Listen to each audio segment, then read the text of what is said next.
Thanks. Thank you. So, perfect. Good. Ajit, can we commence?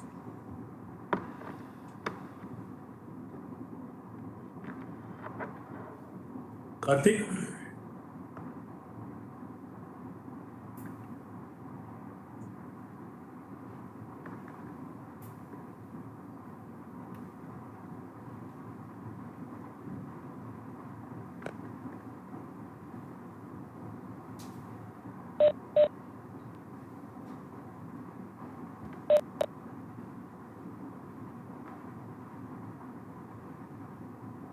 Ajit, just start the moderator proceedings.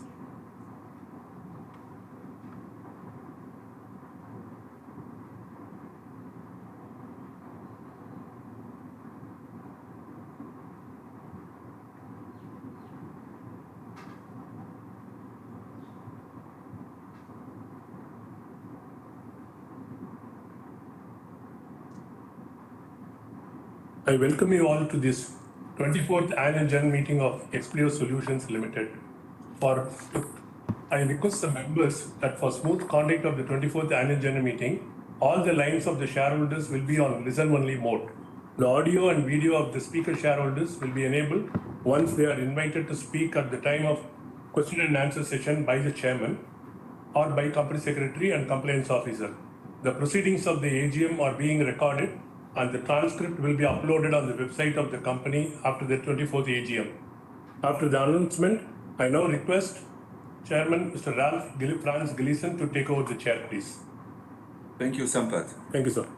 Sampath, is the requisite forum present? Yes, sir. Requisite quorum is present. We can commence the meeting, sir.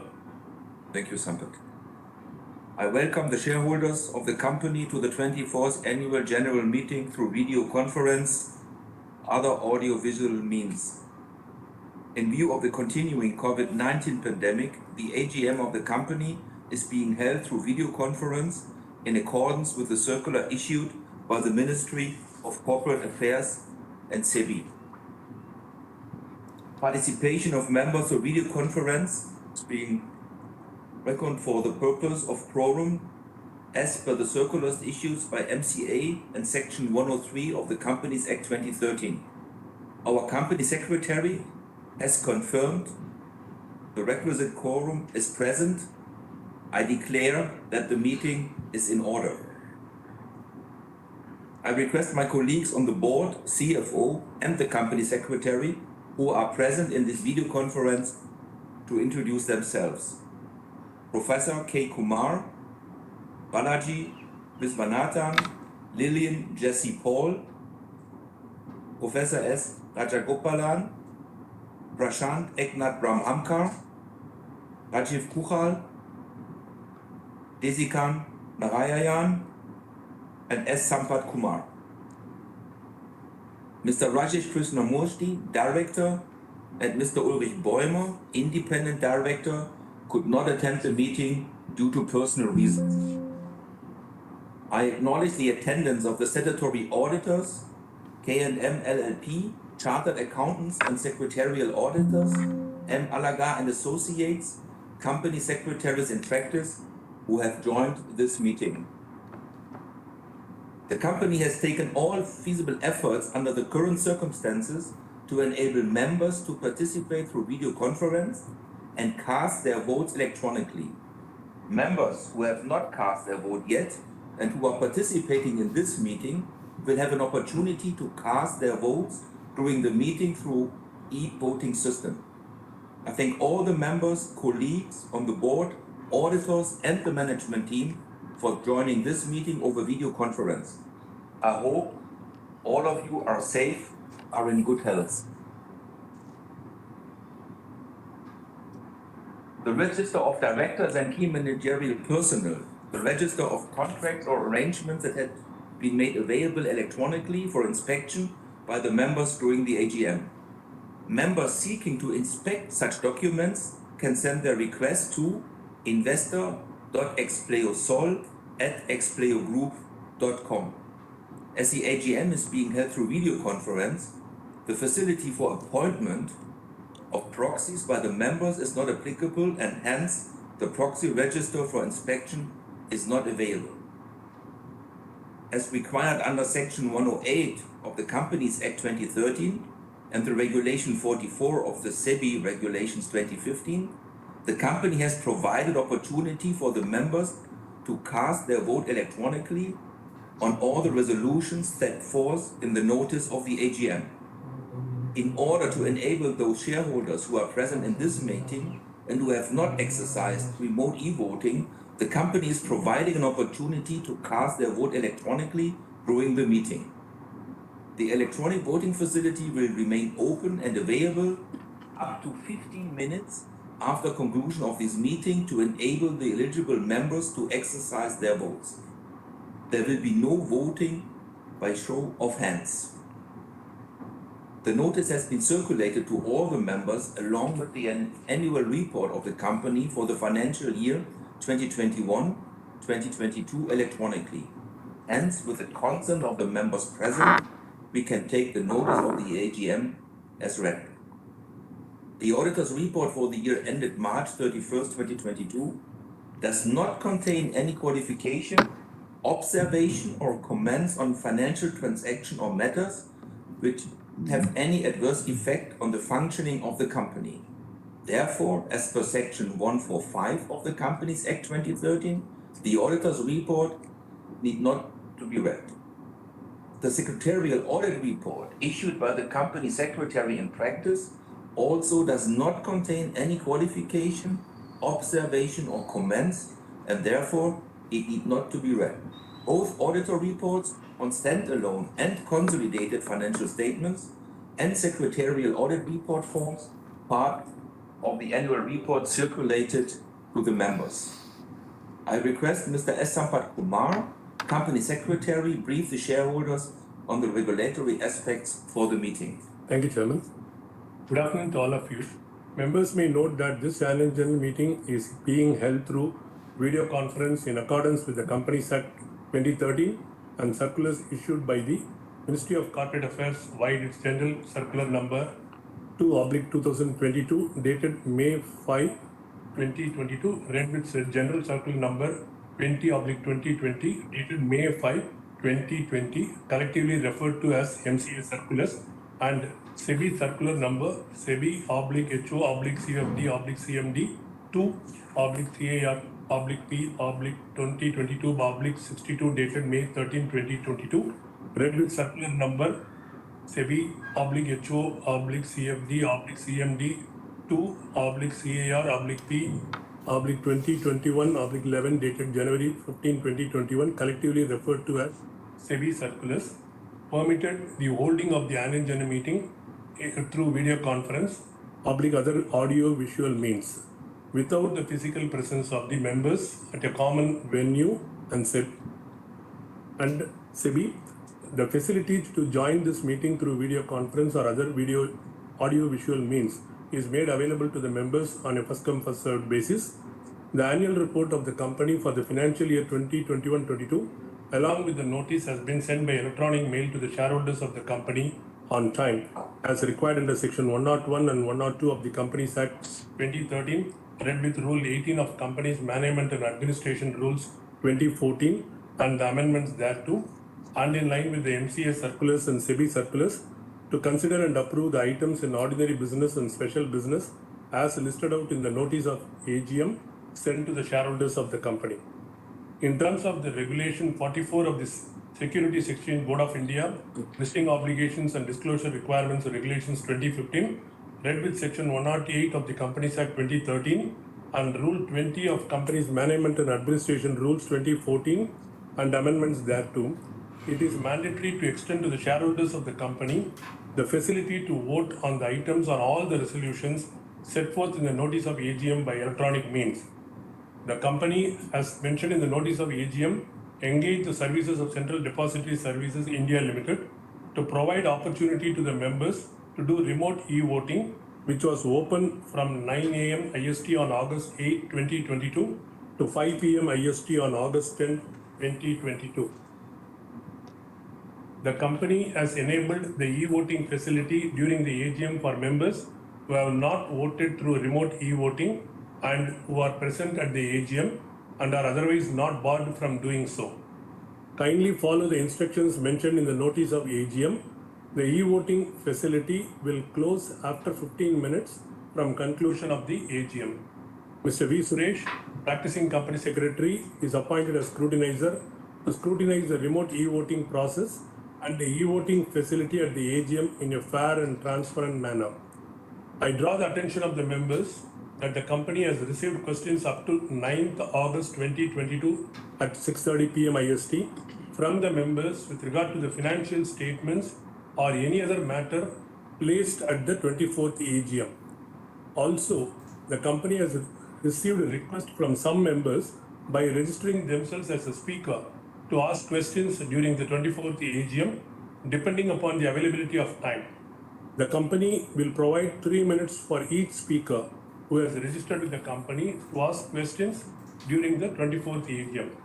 We request the speaker members to restrict the questions only pertaining to the notice of 24th AGM and the annual report 2021-22.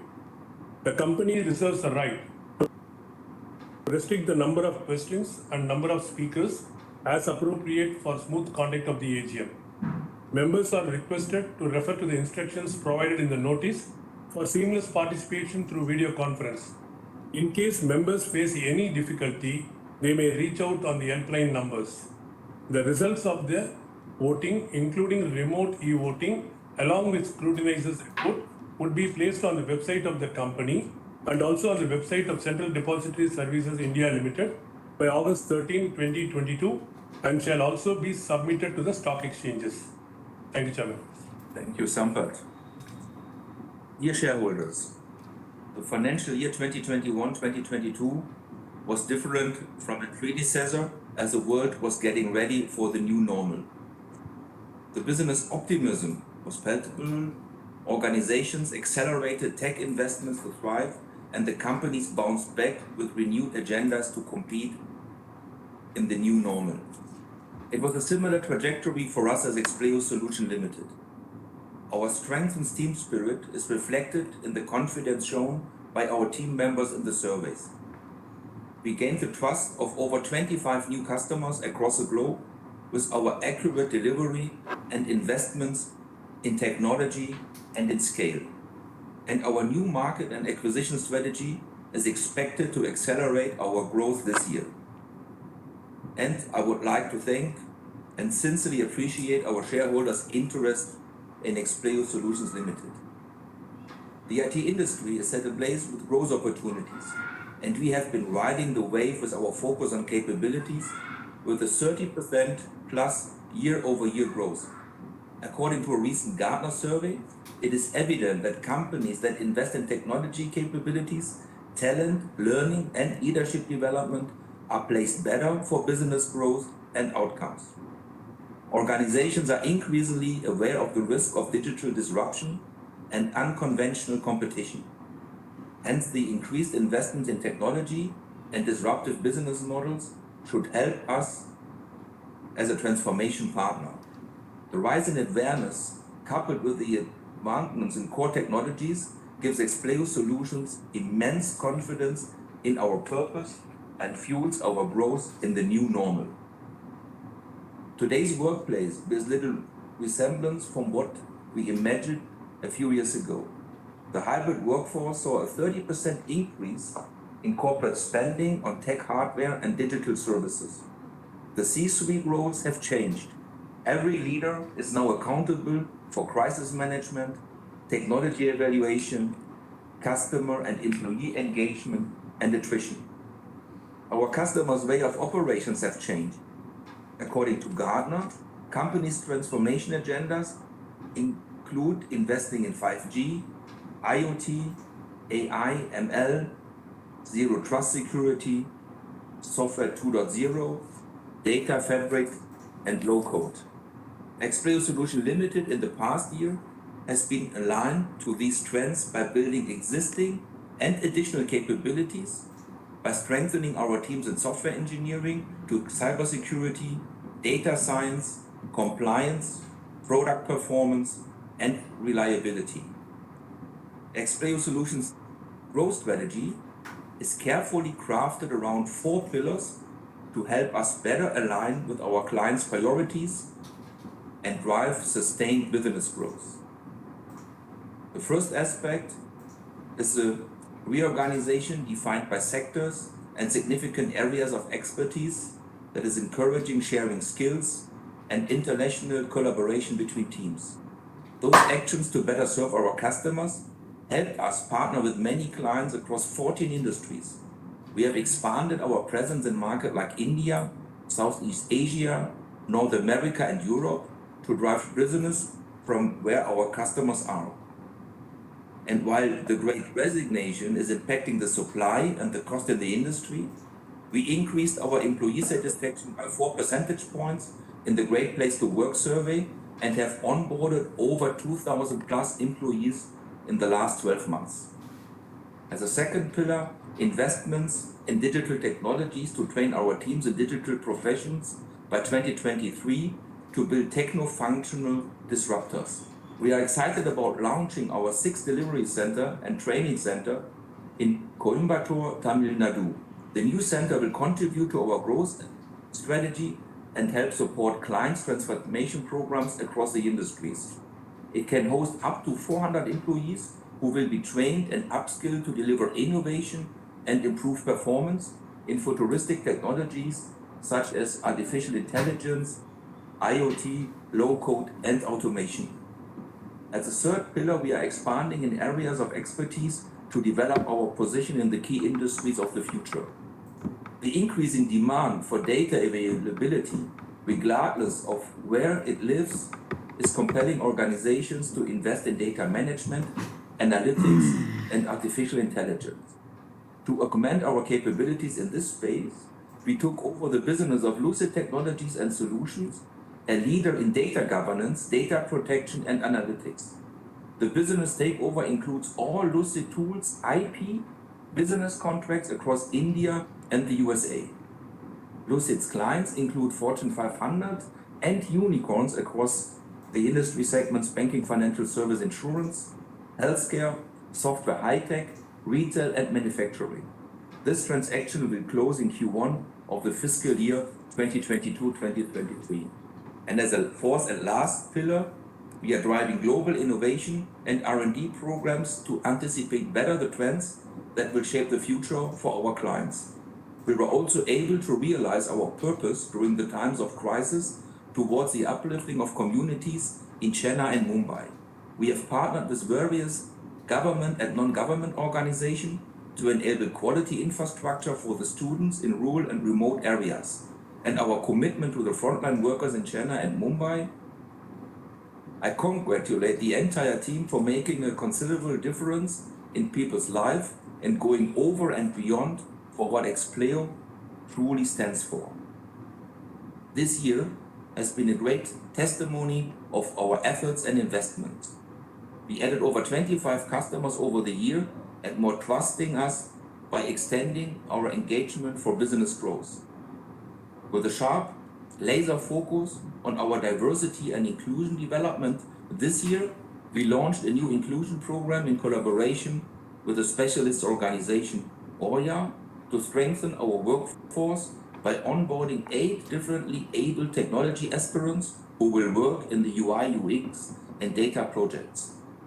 I congratulate Balaji and Prashant for their recognition as Asia's most promising business leader awarded by the Economic Times.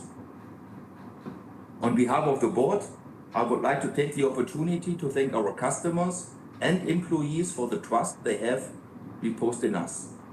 Thank you, our valued shareholders, for extending your continued support. Thank you.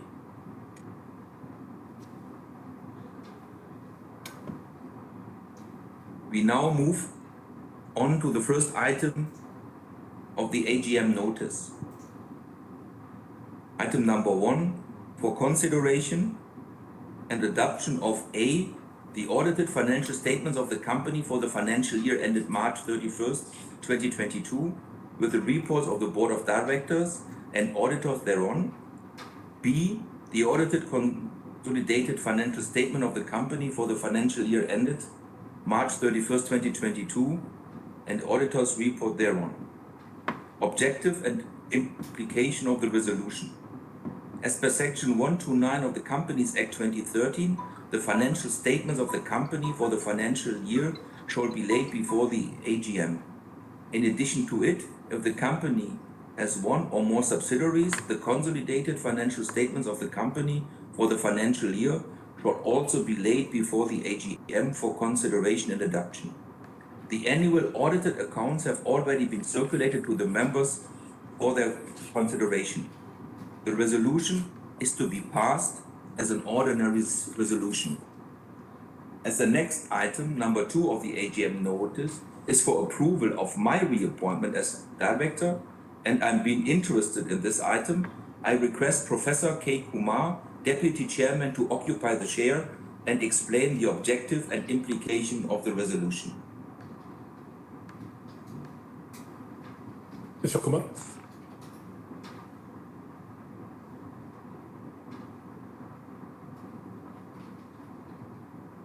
Mr. Kumar, you can. I'm just. Thank you, Mr. Ralph. Next, item number 2 of the AGM notice is for reappointment of Mr. Ralph Franz Gillison, DIN 05184138 as director. Objective and implication of the resolution.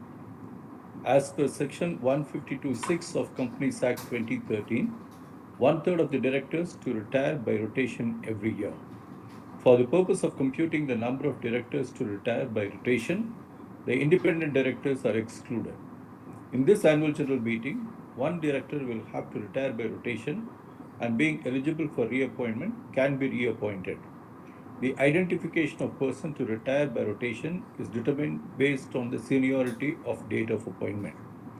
Accordingly, this year, Mr. Ralph Franz Gillison retires by rotation and being eligible offered himself for reappointment as the director in this annual general meeting. As required under Regulation 36(3) of the SEBI Listing Obligation and Disclosure Requirements Regulations 2015, the information in respect of Mr. Ralph Franz Gillison seeking reappointment as a director forms integral part of the notice of annual general meeting. The resolution is to be passed as an ordinary resolution. I request Mr. Ralph Franz Gillison to occupy the chair and continue with the proceedings of the meeting. Thank you, Professor Kumar.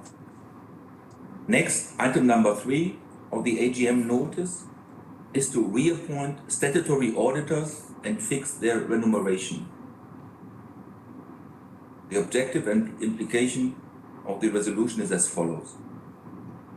K&M LLP Chartered Accountants will complete their term as statutory auditors of the company in terms of Section 139 of the Companies Act 2013 at this annual general meeting.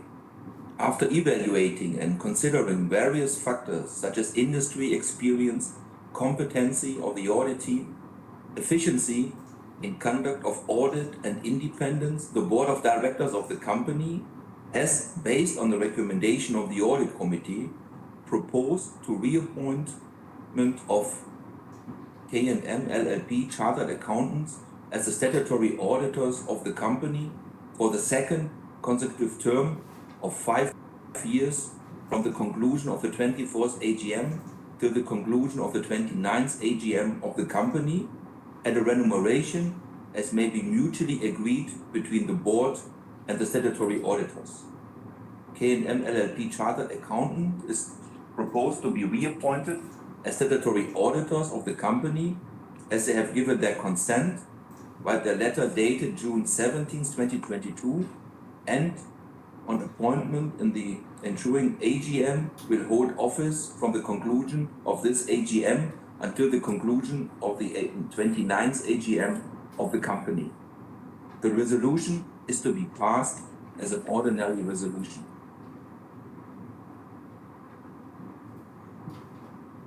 Next item, number 4 of the AGM notice, is for the appointment of Mr. Prashant Eknath Brahmhamkar, DIN 074-39819 as non-executive director.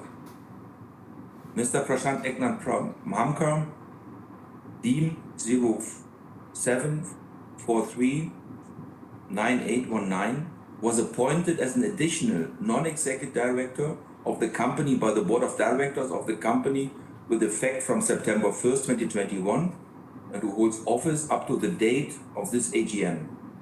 In terms of section 149, 152, 160, and other applicable provisions of the Companies Act 2013 and Companies Rules 2014, Mr. Prashant Eknath Brahamka, being eligible and offering himself for appointment, is proposed to be appointed as non-exec director of the company.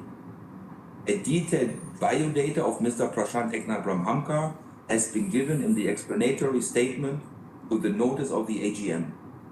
The board considers that his continued association would be of immense benefit to the company, and it is desirable to continue to avail services of Mr. Prashant Eknath Brahamka as a non-executive director.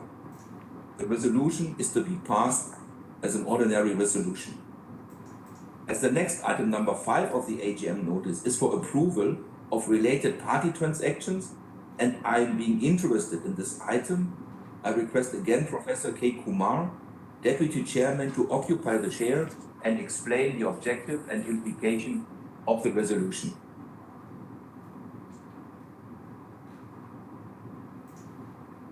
Thank you, Mr. Alf Gleason. Next item number 5 of the AGM notice is for the approval of related party transactions. Objective and implication of the resolution. Pursuant to section 188 of the Companies Act 2013, read with Rule 15 of the Company's Meetings of Board and its Powers Rules 2014, no company shall enter into any contract or arrangement with a related party with respect to transactions specified therein, except with the consent of the Board of Directors given by a resolution at a meeting. Similarly, irrespective of quantum of paid-up share capital, as per Section 188(1) of Companies Act 2013, and as per Regulation 23 of SEBI Listing Obligations and Disclosure Requirements Regulation 2015, no company or with its shareholders, with its subsidiaries, shall enter into any contract or arrangement with a related party for sale, purchase, or supply of goods or materials, availing and rendering of any services, transfer of resources, services, or obligations, leasing of property of any kind, and appointment of agent for purchase or sale of goods, materials, services, or property exceeding rupees 1,000 crore or 10% of the annual consolidated turnover of the company as per the last audited financial statements of the company, whichever is lower, except with the consent of the Board of Directors given by a resolution at a meeting and prior approval of shareholders for the financial year 2022-23 and for every financial year thereafter by way of an ordinary resolution. C. Services are expected to be provided by Expleo Solutions Limited or its subsidiaries or together to Expleo Group entities, its holding company, fellow subsidiaries and entities under common control and vice versa. The value of transaction to be provided by Expleo Solutions Limited or its subsidiaries or together to Expleo Group entities, its holding company, fellow subsidiaries and entities under common control and vice versa are: 1. For rendering of services up to INR 1,900 million per annum. 2. For availing of services up to INR 2,100 million per annum. And 3. For providing loan to Expleo Group companies by Expleo Solutions Limited or Expleo Solutions Limited together with any of its subsidiaries or subsidiaries of Expleo Solutions Limited up to INR 2,800 million per annum. The terms and conditions as applicable to the related party transactions to be entered into are covered in the annexure to the notice of AGM. This resolution is to be passed as an ordinary resolution. I request Mr. Ralph Franz Gleason to occupy the chair and continue with the proceedings of the meeting. Thank you, Professor Kumar. As stated earlier, some members have registered their name with the company to speak at the AGM. They can ask any question pertaining to any item on the notice and annual report 2021-2022 now. Members are requested to keep their questions brief and specific. The moderator will facilitate the shareholders registered for speaking to ask their questions. Members should note that the company reserves the right to limit the number of members asking questions depending on the availability of time. To avoid repetition, the answers to all the questions will be provided towards the end. Now I request Mr. S. Sampat Kumar, Company Secretary, to proceed with the Q&A session. Thank you, Chairman. We shall now proceed with the Q&A session. Please mention your name, portfolio or DP ID and client ID number and the location from where you are joining. Each shareholder will have 3 minutes for their questions. To avoid repetition, the board will respond to all the questions at the end. Once you have asked your question, you can mute and continue to watch the proceedings. Let me start the question and answer session. Now I request Mr. Aspi Besania to unmute himself and kindly proceed with the question.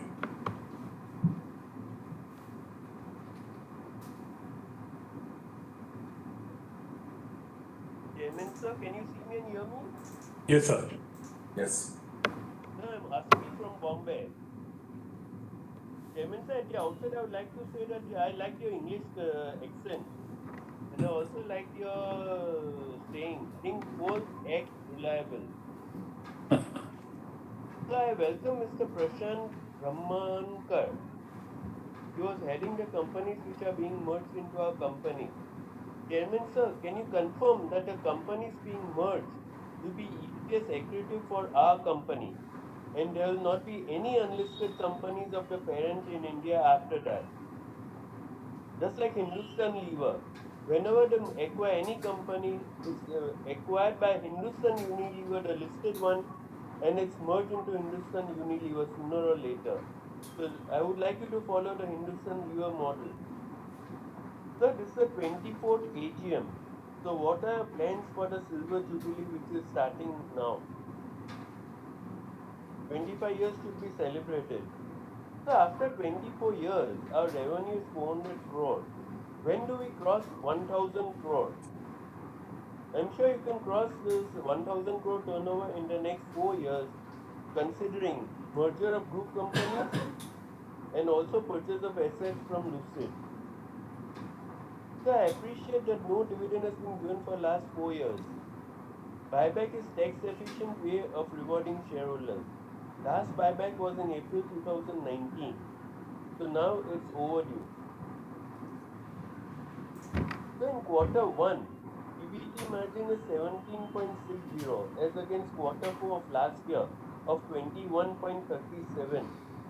So which margin is sustainable, 17 or 21? Our employee strength as on 31st March 2022 was 1882, whereas last year it was 1117. The employee strength increased by 68%, whereas our income increased by only 34%. So thank you very much and all the best for the future. And before I end, I would like to disclose my interest that I am in no way concerned or related to our auditor. Although his surname is also same as mine. Although I've never met him also, but I wouldn't mind meeting him if it's possible because he's also from Bombay. Thank you very much and all the best. Thank you, sir. Thank you so much. Now I request Mr. Raman Vich to unmute himself and kindly proceed with the question, please.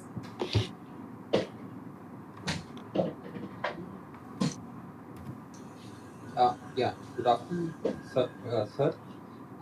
Since I've already emailed my questions, Can you please enable your video, please? I don't know where the option is. I've enabled it, sir. Some issues maybe. Can you mention your credentials, that is with regard to DPID, client ID details? Yeah, sure. So, my DP ID is just a second. Mailed you all the questions and all those details. Just a second.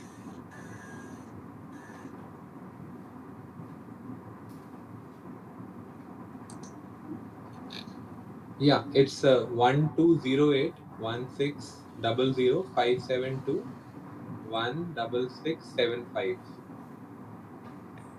Okay, you can go ahead, sir. Yeah. So as I was mentioning, I have already emailed my questions well in advance. So I hope I can get the answers to those questions point by point. And just I want to add 2-3 questions to that list since the quarter one results are out. Sir, so first in the EGM, Sir had talked about we might release performer numbers also along with Q1. So if you can talk about the performer numbers uh, for the Q1 for the unlisted entities. Then same is the question for the employee count as of June 2022, both listed and unlisted entity. Finally, on the Q1 numbers, sir, were the lucid numbers added or will it be added from Q2? Because the performance was much better than the single digit quarter and quarter goals which we were targeting. We achieved double digits. So, what were the reasons for the same? And the NCLT final approval and the actual merger, is there a 1 to 2 month timeline if you can talk about briefly? When can we expect? Is it from Q3 or Q4? That is it from my side. Thank you. Thank you, Mr. Aman Rich, for joining this meeting. Now I request Mr. Vasudeva Ramaswamy to unmute himself and kindly proceed with the question.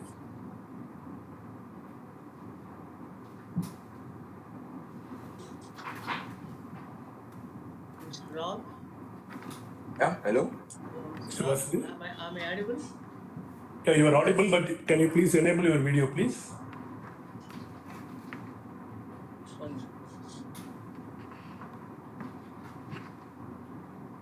Yeah, Yes. you can go ahead, sir. Hello? Yeah.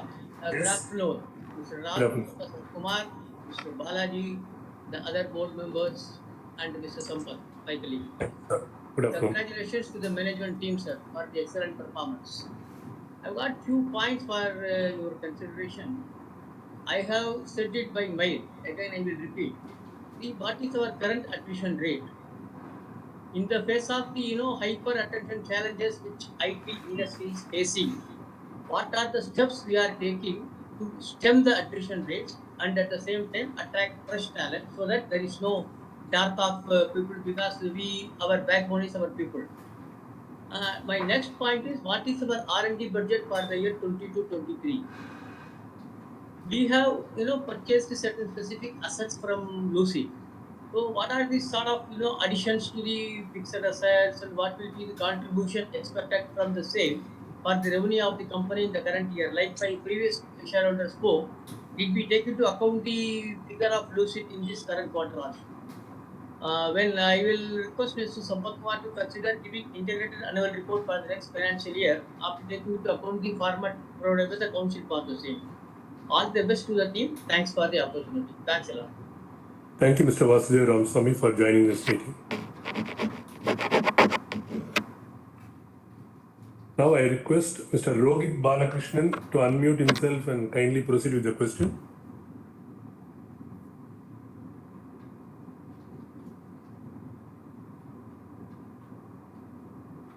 Mr. Rohit Balakrishnan.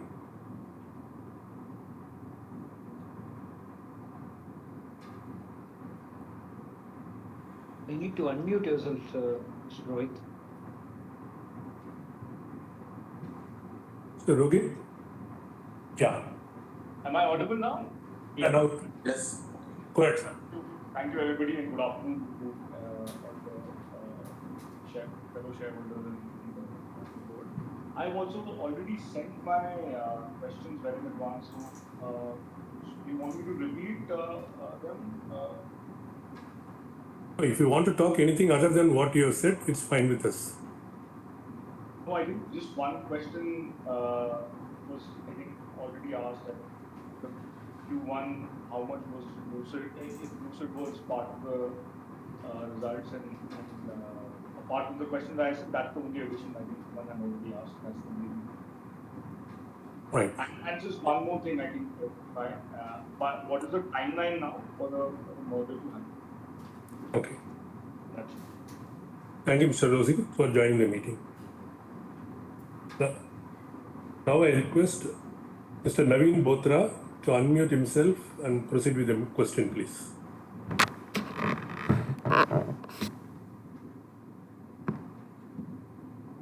Hello. I am Naveen Botra. Pleasure attending the 24th AGM of company Expleo Solutions Limited from Delhi. A very warm greetings to our respected chairman, Mr. Raf, and very happy to see him in our boardroom here in India. Also, very warm greetings to Deputy Chairman, Mr. Kumar, our MD and CEO, Mr. Balaji Vishwanath, Mr. Prasad, and the other esteemed board members and key management team of Expleo Solutions, Mr. Sampat Kumar, also very warm greetings. Congratulations to the team for the approval of the scheme of merger by the shareholders, which is also a good sign for all of us public shareholders also, and it brings all the businesses of Expleo Group in our listed entities, and the conflict of interest goes away with this simplification of the group businesses getting consolidated in the listed entity. Accolades to Mr. Balaji and Mr. Prasad for recognition as Asia's most promising business leader award by Economic Times. Congratulations, sir. Sir, I have got few points for the learned views of the chairman or management, Mr. Balaji. Sir, first of all, my point will be regarding the medium-term management plan. If you can broadly highlight our next 3 to 5 years as a consolidated entity after all the merger is getting completed, what we see in the next 3 to 5 years as the consolidated Expleo Solutions, and where we will be in the coming 5 years time, considering all the present situations of inflation and the greater talks of recession, etc. in Europe business, since our major business is coming from the parent Expleo Group. So would like to have your considered views about the going side in the next 3 to 5 years, sir. And as regards the headcount growth we have achieved in this year, is financial year, would like to have your views regarding current year as well as the next year, how we are going for the proposed addition of employees, and estimated count if you can give us will be helpful, sir. Second one is regarding IP and patents and their monetization. How many patents are in the name of our company, and in the pipeline, how many are there? And what we are planning to monetize all these IPs and patents, please have your views, sir. As regards the dividend distribution policy, after the merger is completed, we would like to have management's views regarding the overall dividend distribution policy of the government, because in the proposed resolutions also there is a point that we may extend corporate loans to Expedia Group also. So considering since all the conflict of interest has gone away with the merger of all these schemes, we would request the management to kindly utilize the free cash flow in the growth of the business, or if they are not seeing growth, kindly may have buyback or dividend distribution to the shareholders. Please keep in mind, sir. And as regards my final point, 4 number, economic value added EVA. What is our economic value added for the financial year 21-22, after taking into account all the opportunity cost of capital and reserves? Kindly share this important metric, sir, and have already voted in favor of all the resolutions. And I also propose a vote of thanks to the board. Thank you very much to Sampath sir for his smooth onboarding in this virtual AGM. And as we have talked, and Mr. Balaji also committed that in some form or the other, we will give the pro forma results of unlisted entities which are getting merged, along with the investor presentation of Q1 and Q2. I think after Q2 we will be having the consolidated entities. So till then, we once again request you kindly provide us the pro forma results of the merged listed entities of the Q1 also and the ongoing quarter also. Thank you, sir. Thank you very much. Thank you, Mr. Naveen Bothra, for joining the meeting. Now I request Mr. Rahul Paliwal to unmute himself and proceed with the question, please.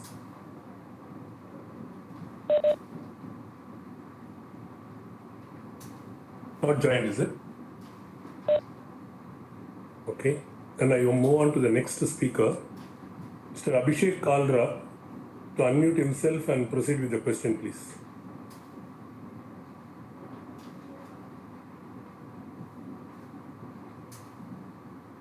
Can you hear me, sir? Am I audible?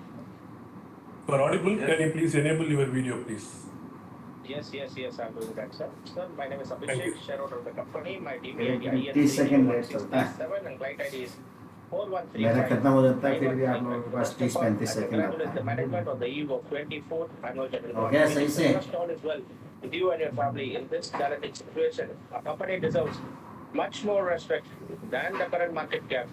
After completing more than a decade of successful operations, profitability, dividend history, and becoming one of the strongest brands in our respective segments. I would like to know how our business has been impacted in these past 3 years with this COVID time. Coronavirus and the subsequent lockdowns have left virtually no industry untouched after the COVID. So whether any employees have been sacked, hired, salary cut in percentage, if any, I would like to know from you, sir. And whether any salary cut was being taken by the management during the pandemic time. And I would request the management to kindly take part in con call, quarterly presentations, and meeting with global investors on a regular basis. So we are marching towards the 25th year. That is our silver jubilee year. So the shareholders have a lot of expectations from the management. Hope that the management will fulfill the wish and desire of the minority shareholders in the years to come. Like bonus is there or special dividend is there. It should be considered by the management and it should be rewarded to the minority investor fraternity. So then what are the steps being taken by the management to reduce the other expenses, the legal professional charges, and the audit fees? So then myself and my team are running a legal firm in the name and style of Seven Worlds Associate in Chennai. So I would request your good selves to kindly enroll our firm in the empowerment of the company, and we will be glad to extend our services, sir.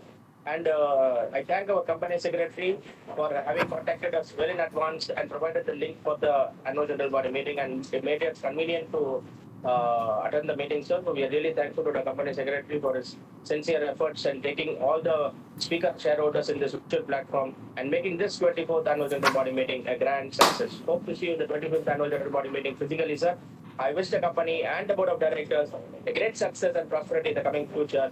And thank you for giving the opportunity. Kindly give us an appointment to meet you and greet you, sir, so that we can honor you with a shawl and a memento, sir. Nothing much to ask. Thank you, sir. Thank you, Mr. Abhishek. Thank you. Now I request Mr. Ravi Kumar Naredi to unmute himself and proceed with the question.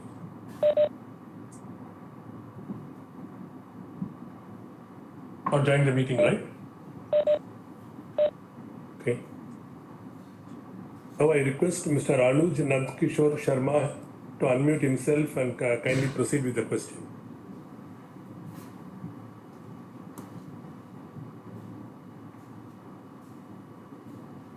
Yeah, am I audible? Yeah, you are audible, sir. Can you please enable your video, please? Yeah, sure.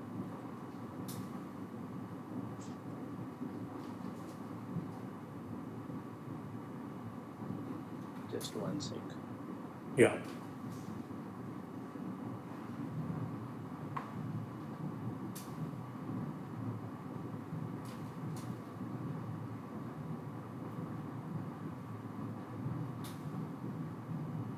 Yeah.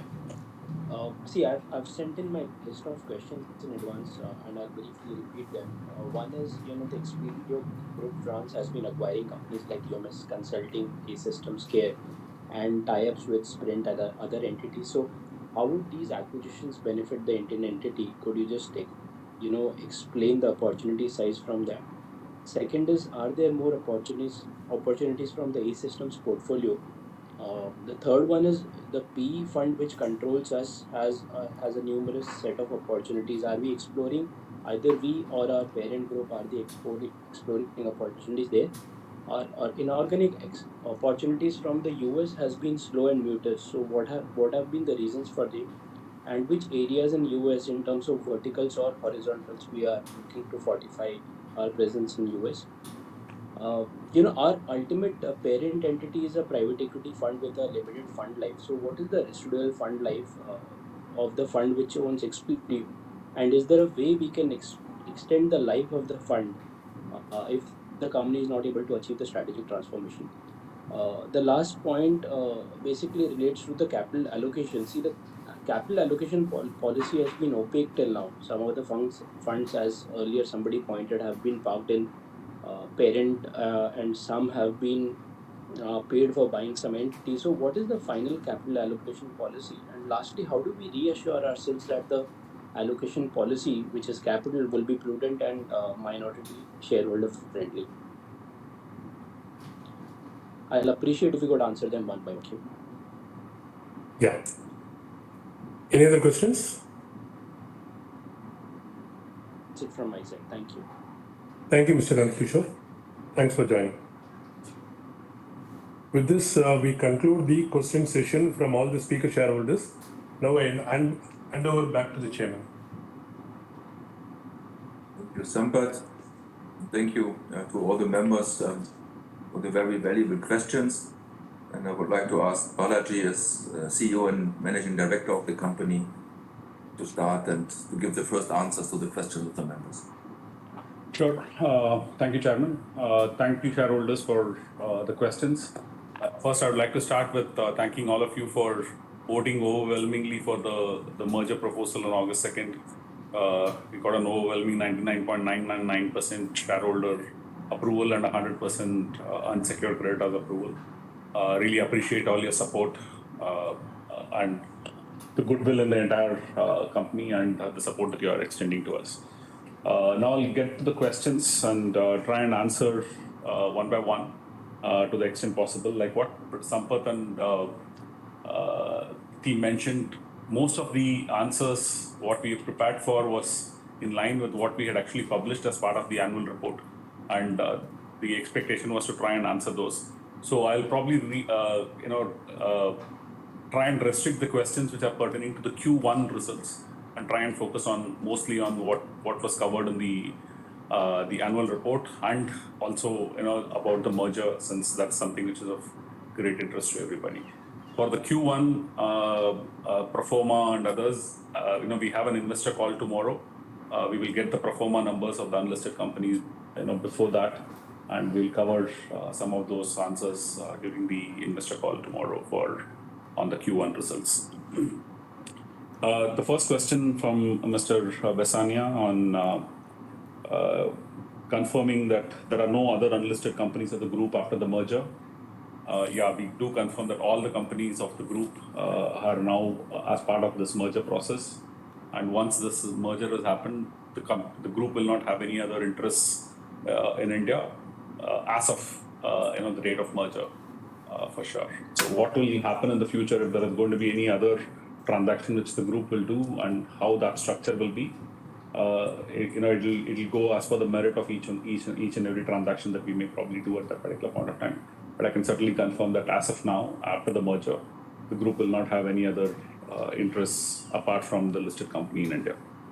On the celebrations for the 25th anniversary, which both Mr. Besania and Mr. Kalrad asked for, we haven't really planned for that because we are still not sure the uncertainty of physical versus virtual AGM. Hopefully, if things go as per what is there currently, we should probably have a physical AGM next year, and we'll probably try and see how big we can make that 25th anniversary celebrations. Mr. Besania was asking about when will we cross 1,000 crores and whether we'll cross it over the next 3 years. Mr. Besania, actually, once the merger happens, as per the March 31st, 2022 numbers, the merged entity will actually have close to around 750 plus crores in terms of turnover. And that is as of March 31st, 2022. We expect that we should actually cross the 1,000 crore mark either by March 31st, 2023 or during the course of the year between 2023 and 2024. On the question about cash distribution, buyback, dividend policies, mentioned that in the past as well. Yeah, we do have a dividend distribution policy now, and I appreciate the question on saying that when will we start distributing the free cash. Our objective is to try and see what is the maximum value that we can derive for both the company and the shareholders. We had invested in one of the acquisitions, that the Lucid acquisition that we did as of March, which actually integrated in the month of April. And we're looking at other additional opportunities which will be more EPS accretive and value accretive for the shareholders as well. And at an appropriate time, we will take a call on dividend and buyback once the merger gets completed. On the sustainable margins, whether it should be in the 17% range or the 21% range, we had mentioned this during our, when we announced the merger scheme and how the integration will happen and what should be the future, and also in the subsequent investor calls as well over the last 3-4 quarters. The listed company has been in the range of 18 to 20%, and the unlisted companies, primarily the engineering business, has been in the range of 16 to 17%. And we expect that we will continue to grow or continue to deliver in the range of around 17% EBITDA margins going forward after the merger as well. And the scope of increasing the margin, trying and selling some of these services, particularly engineering services, which we have not been selling in the direct market so far, which is the non-European market so far. That's something which we will focus on, and that should ideally be more margin accretive as well. But as of now, our expectation is that once the merger happens, the merged entity should deliver anywhere between 17 to 18% in terms of EBITDA margins. Mr. Aman Vij asked for pro forma numbers of the Q1 for unlisted companies. So please wait till tomorrow. We'll probably get the numbers and we'll cover it as part of the investor calls. Is Lucid added as part of the Q1 numbers? Yes, it has been added as part of the Q1 numbers. And the Q1 revenue from Lucid was in the range of around INR 10 crores, slightly lesser than INR 10 crores. And that number is actually already included in our in the Q1 results. On the other questions, I think Mr. Vasudev Ramaswamy had asked for attrition rate. As of last quarter, sir, our attrition rate has been in the range of around 28%. And as of March 31st, we were in the range of around 30%. Slightly reduced, but the risk of attrition is still there because the demand in the market is quite high. And what we are doing for that, last year onwards, we had talked about this upskilling, retraining, hiring graduates, and making sure that we train them and keep them ready for future opportunities. That's where we have been focusing on, and that program has been going on reasonably well. The question which Mr. Aspi had also asked for, saying that your employee numbers have increased from 1,100 to 1,700, but the revenue actually went up only by 35%. The reason is that some of those trainees whom we hired were also included in the 1,700 plus number, and they were getting trained and not productive at that particular point of time. Where now since last December onwards, they have started becoming productive, and you see, that was a one-time investment that was done in the middle of last year. And our focus is on talent acquisition and talent retention because we know that that's the key for us. However, given the circumstances, I think the attrition rates or the retention rates are in line with the market or slightly better than the market. But all our efforts, including whether it's our HR team or the project managers, all of us are focusing on how do we make sure that we retain the talent and also focus on how we upskill them for the future technology requirements and the customer demands. Mr. Vasudev Ramaswamy had asked for what's the R&D budget for 2022 and 23. So we don't really have what we call as R&D budget per se. What we do is looking at what kind of investments that we need to do from a technology perspective, both in terms of talent or the people whom we need to hire to enhance our technical capability, and what kind of partnerships and what kind of tools that we need to invest in. And there isn't really any specific budget per se, but you've seen the results. The results are actually driven based on what kind of investments that we have been able to make in this area, and whatever investments that we are making, it all keeps in mind what kind of profitability it will drive for us. And the other question Mr. Ramaswamy had asked for was what is the specific assets that we bought from Lucid Technologies and what kind of results it's going to deliver to us. The assets that we bought from them are primarily the capability, the technology assets that they have built, or the connectors and the tools that they have built for the data governance and the data migration and analytics support, and the partnerships that they have with some of the global leading platforms which are involved in data governance. And apart from that, we also bought the customer contracts. So they were doing close to around 20 crores of revenue as of last year, and this year with the integration and with the value that we can add along with our customers, we expect that 20 crores will actually go to close to 30 crores is what our expectation is. That's primarily driven by the synergy revenue as well. So that's the margins that they drive, that is the EBITDA margins that they drive are in the range of around 20%, a little over 20%. While the numbers are not significant compared to what our numbers are, it's still less than 5 to 6% of what our revenue numbers are. But we expect that the synergy that it will drive and the additional opportunities that we will be able to drive through this particular capability on overall data management is quite immense. And that also gives us a good hold in the US market as well, because all their customers are actually in the US. So when you see the investor presentation that we would have done for Q1, which is including the Lucid results, our contribution from the US from single digits have actually gone into double digits.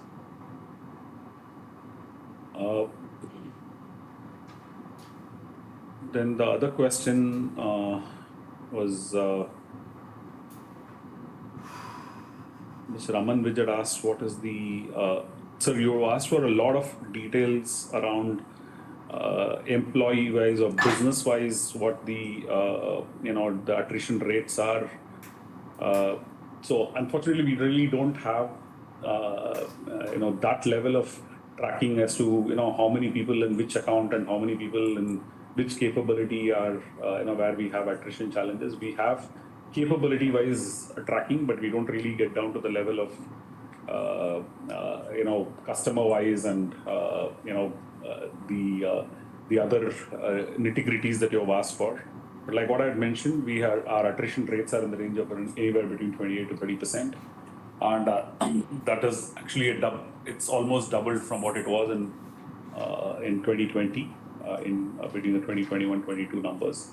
And we are seeing it slightly going down in the last quarter, but we don't expect any letdown, at least in this quarter or next quarter, at least while the market stabilizes with all the inflationary and recessionary pressures, and hopefully we should be able to see the better of it in 2023. You also asked for the ER&D companies in India are doing 25% plus EBITDA margins. Why is our margins lower? Maybe I'll ask Prashant if you could answer that. Break up between the mechanical versus digital. ER&D companies, it depends on what we are comparing with. The pure engineering, research and development companies or product development companies, their EBITDAs are in the range of between 12 to 16-17%. If they are combining the digital services along with ER&D, their EBITDAs are going up. So it depends on whom we are comparing with. If you are comparing pure ER&D, they're definitely between 12 to 17% and nothing more. But if they are also offering digital services, that combined EBITDA goes up. That's our observation. Thank you. You've also asked for the question on, we have around 4,300 employees and planning to add around 1,000 employees year on year. So if you look at it, the plan to add 1,000 employees is based on the demand, sir. It's not that we have a target of doing only 1,000. It's the question of what is the kind of demand that's going to come to us and what the customer ask is going to be. Obviously, we're not just going to hire without an underlying demand per se. So the 1,000, whether it'll go to 1,500, yeah, it'll all depend on what the market demand is and what the scenario is.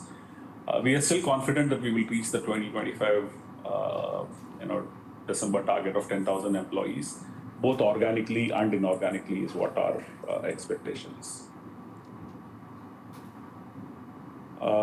Then come to Mr. Rohit Balakrishnan. Over the last two to 3 years, what kind of revenue share will be from engineering services? Rohit, thanks for your questions. It's similar to what we were discussing in some of the investor calls as well. Currently, post the merger, the revenue from the engineering services would be in the range of around 28 to 30% of our total revenue. And we expect that both the technology services and the engineering services will grow almost at the same rate. And by 2025, it will probably be 60-40 or 65-35 is what our expectation is. It's not going to be drastically different. And as long as we are able to grow both the businesses at almost the same rates, and some of the capabilities are quite similar between the two, particularly in the digital space. And we should be able to cross leverage between the two. And our Pune entity used to have very high margins, upwards of 25% EBITDA. How come that has come down?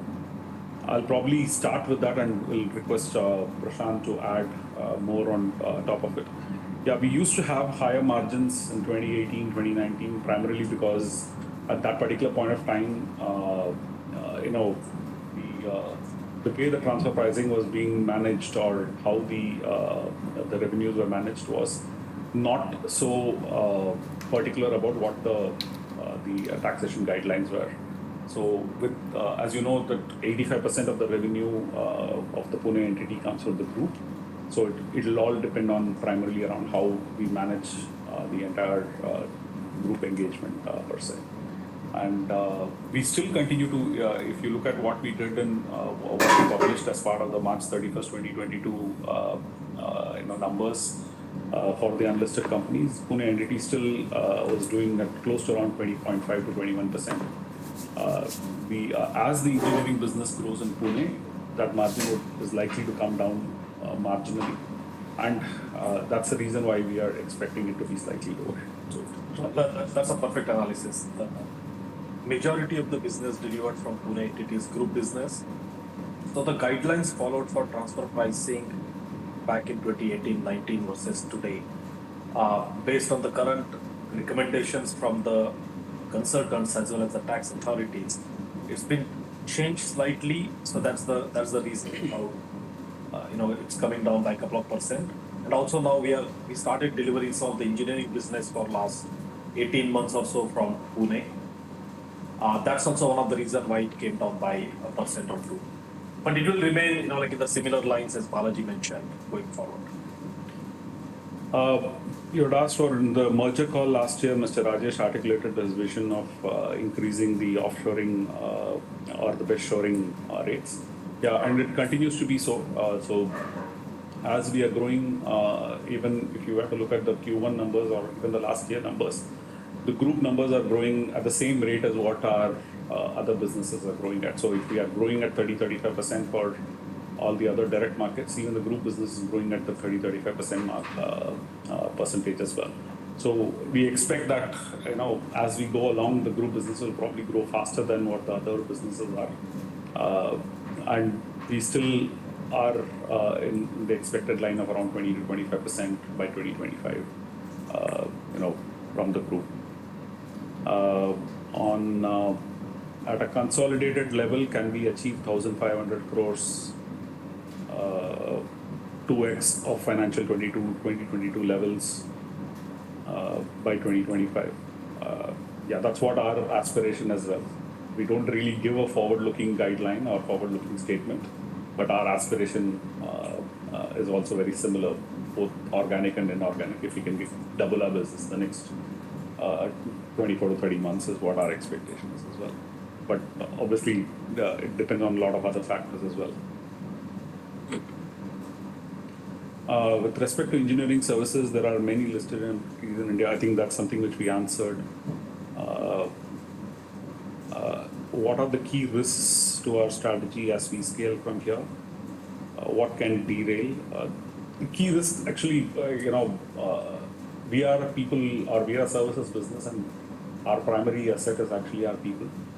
So the challenge in talent, and also if there is any other global recessionary or inflationary pressures based on which the demand slows down, these are the only two main factors that can actually impact us, which we don't see any impact, at least in the near term to medium term.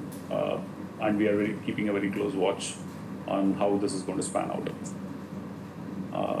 Can we look at crossing 900 crores of revenue in this financial year?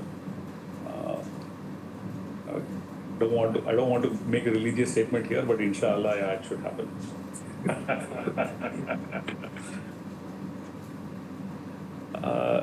In terms of merger timelines, basically, I'm rattling out numbers. Please keep me honest in terms if I'm not saying the right numbers.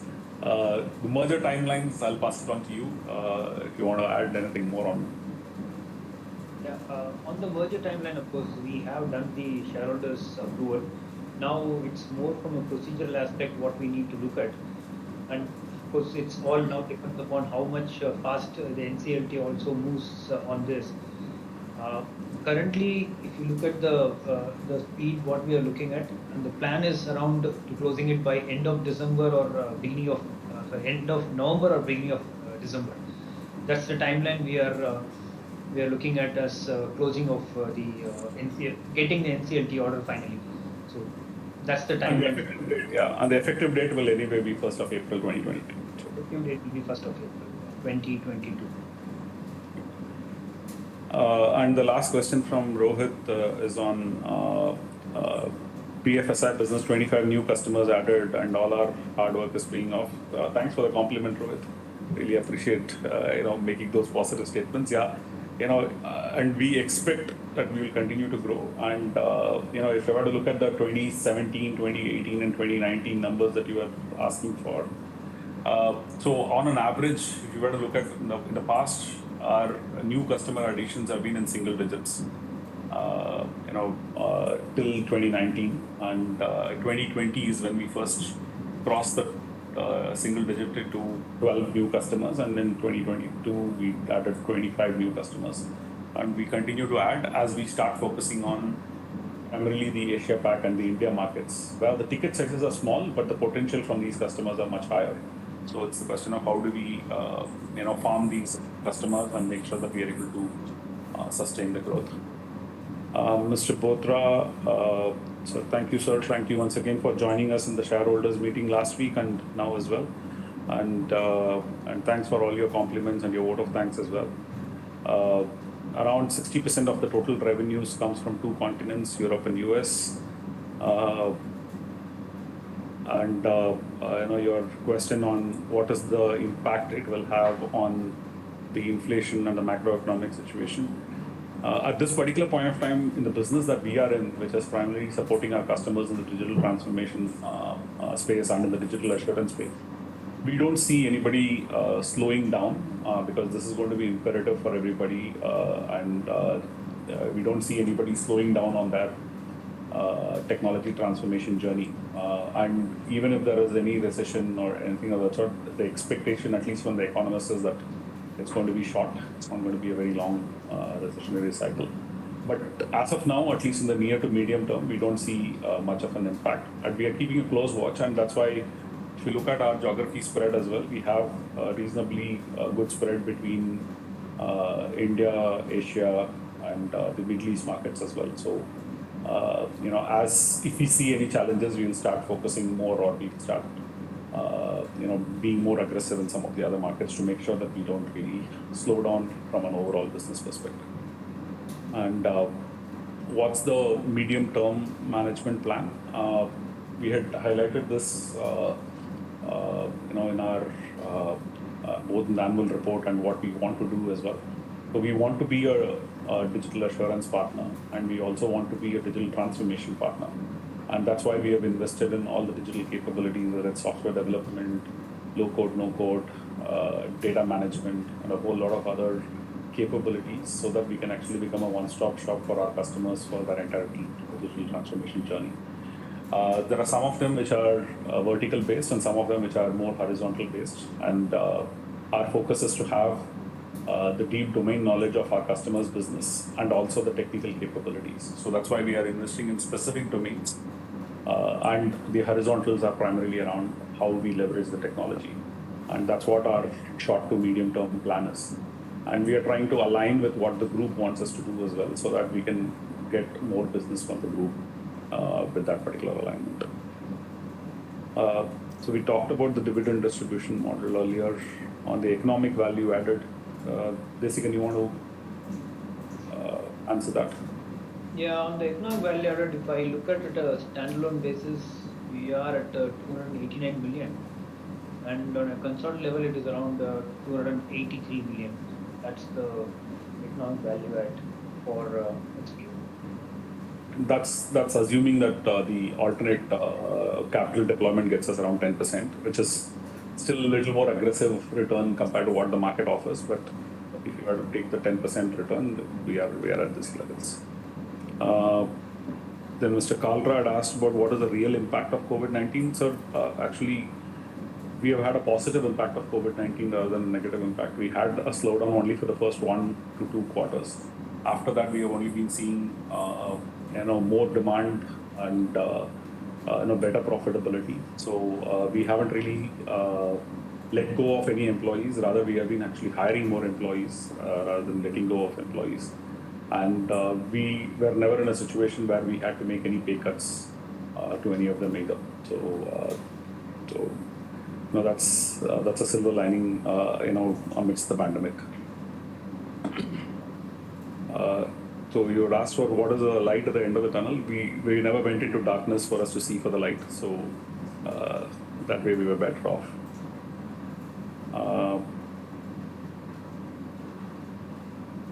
And your efforts on cost management.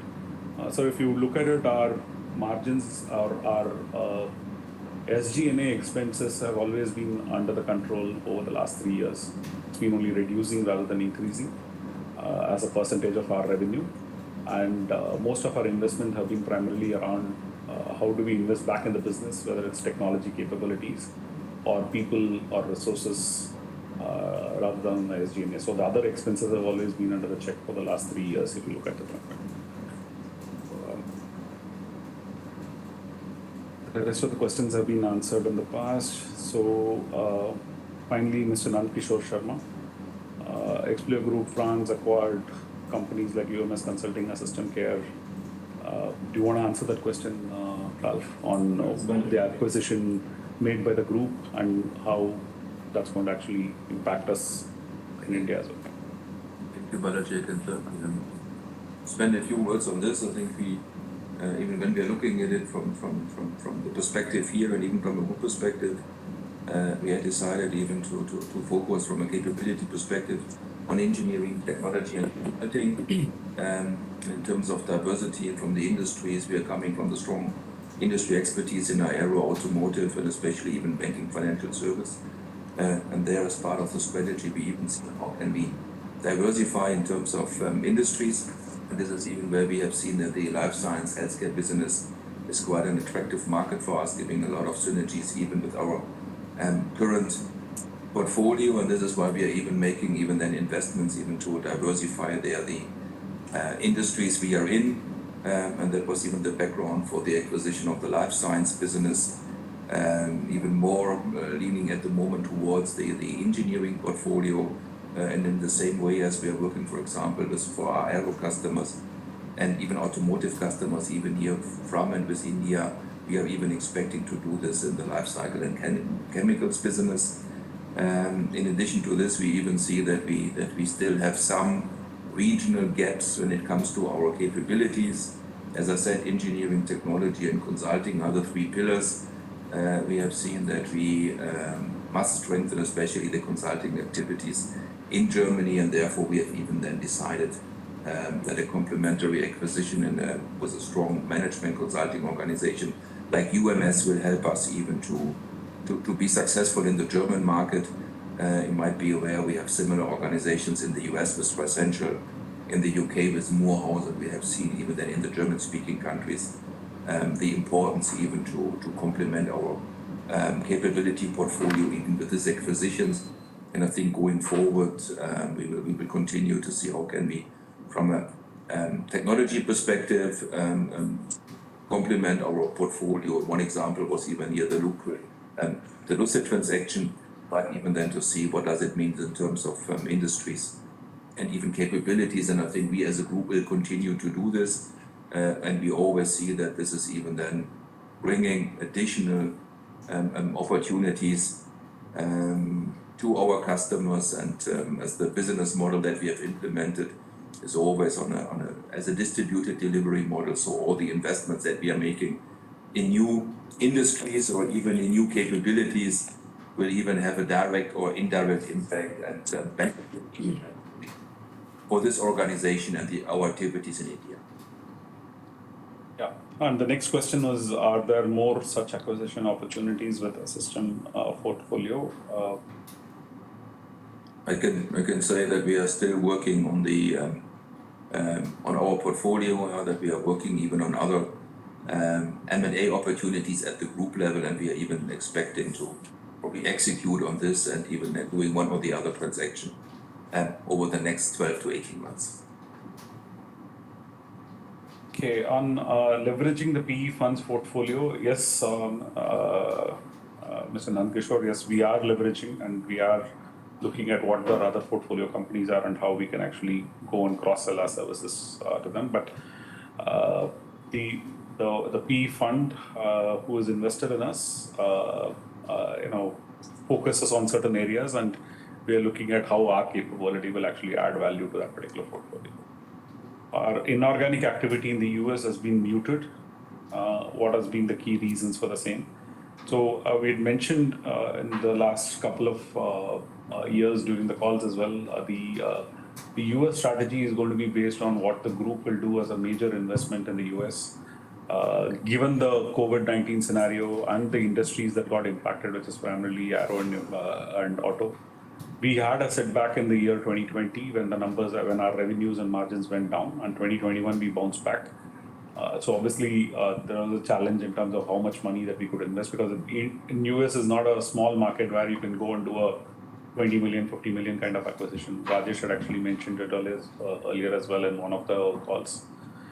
If we had to go and do something significant in the US market, it has to be at least in the hundreds of millions rather than smaller ones. So the revised plan for US from the group is looking at sometime in the second half of 2023 or early 2024 if we were to make something significant there. You can even from a group perspective confirm it. It's a top priority. Question is even then on timing. Balaji mentioned the pandemic.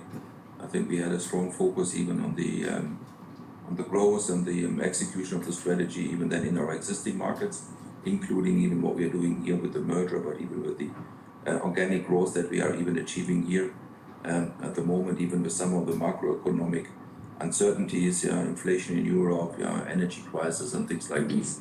We will definitely even then consider, and we are currently discussing what will be even then the right timing with the support of our shareholders, even then to have a significant entry into the USA market. Yeah, and the other question was, our ultimate parent is a private equity fund with a limited fund life. What is the future of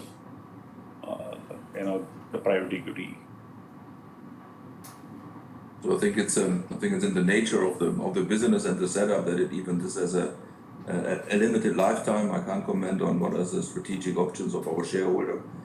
But I think they will evaluate certain options. There's always an opportunity even to move it to another fund, even within the existing portfolio. but I can't comment any further on the strategy of our shareholder in this meeting. But we are not under any pressure, so there's no need for us to. On that note, I think we have an excellent year. I think when we even look at 2021, I think even all the indicators as confirmed by Balaji are promising. So we have a strong and continued support of our shareholder this year, next year. So I do not expect there any surprises. Yeah, I think that's all. The rest of the questions are all answered. Capital allocation and the other pieces are already answered. That's it, Sampath. Thank you so much. Thank you, Chairman. Thank you, Balaji. I think for this comprehensive overview. You even said that our CFO is always keeping you and us honest. So, question to Desikan: is there anything that you would like to add to Balaji's answers, or can we then close this Q&A session? No, I think it was very brief answering from Balaji. So I think he has answered almost everything of it. So nothing from me to add to that. Okay. Thank you, Desikan. I think then we can even then close the Q&A session. And as informed earlier, the electronic voting facility will remain open and available for the next 15 minutes, enabling the eligible members to exercise their vote, and thereafter the meeting will be deemed as concluded. The result of the e-voting, including remote e-voting along with scrutinizer's report, would be placed on the website of the company and also on the website of the Central Depository Service India Limited by August 13th, 2022, and it should also be submitted to the stock exchanges. The members can view the same. This concludes the business of the 24th AGM of the company. I thank you all for your participation and smooth conduct of the meeting. Thank you, all the best, stay healthy, and goodbye. Thank you. Thank you. Thank you so much. Thanks, everyone. Thank you.